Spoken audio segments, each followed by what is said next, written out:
బీహార్ రాజధాని పాట్నా రణరంగాన్ని తలపించింది. వందలాది మంది విద్యార్థులు, నిరుద్యోగ అభ్యర్థులు తమ ఆగ్రహాన్ని వ్యక్తం చేస్తూ ముఖ్యమంత్రి సమ్రాట్ చౌదరి నివాసాన్ని ముట్టడించేందుకు దూసుకెళ్లారు.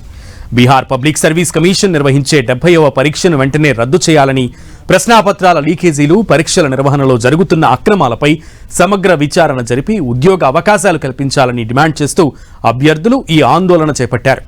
గాంధీ మైదాన్ నుంచి రాజ్భవన్ వైపు దూసుకొచ్చిన విద్యార్థులు పోలీసులు అడ్డుగా పెట్టిన బారికేడ్లను సైతం తోసేసి ముందుకు కదిలారు. ఈ క్రమంలోనే పోలీసులు ఆందోళనకారులపై వాటర్ కెనాన్స్ ను ప్రయోగించారు. అయినా వెనక్కి తగ్గని నిరసనకారులు మరింత ముందుకు చొచ్చుకెళ్లేందుకు యత్నించగా పోలీసులు వారిని అరెస్టు చేసి పోలీస్ స్టేషన్ కు తరలించారు. దీంతో పట్నా వీధులు అట్టుడికాయి. పరీక్షల్లో విచ్చలవిడిగా సాగుతున్న అక్రమాలు, ప్రశ్నాపత్రాల లీకేజీల వల్ల వేలాది మంది ప్రతిభావంతులైనటువంటి అభ్యర్థుల భవిష్యత్తు అంధకారంలోకి నెడుతుందని విద్యార్థి లోకం మండిపడుతోంది.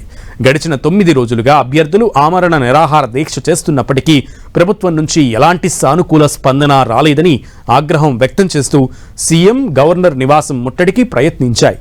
70వ బీపీఎస్సీ రద్దు మాత్రమే కాకుండా ఉపాధ్యాయ నియామక పరీక్ష ప్రక్రియను 2 విడతల్లో కాకుండా ఒకే విడతలో నిర్వహించాలని, నెగిటివ్ మార్కింగ్ను పూర్తిగా ఎత్తివేయాలని అభ్యర్థులు బలంగా డిమాండ్ చేస్తున్నారు.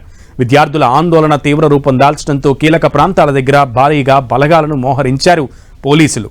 నిరసనకారులు రాజ్భవన్, ముఖ్యమంత్రి నివాసం వైపు వెళ్లకుండా కట్టుదిట్టమైన భద్రతను ఏర్పాట్లు చేశారు.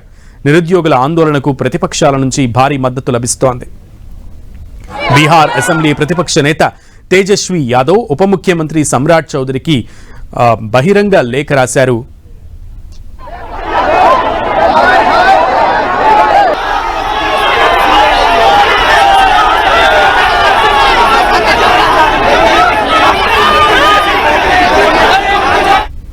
బీహార్ అసెంబ్లీ ప్రతిపక్ష నేత తేజస్వి యాదవ్ ముఖ్యమంత్రి సమ్రాట్ చౌదరికి బహిరంగ లేఖ రాశారు.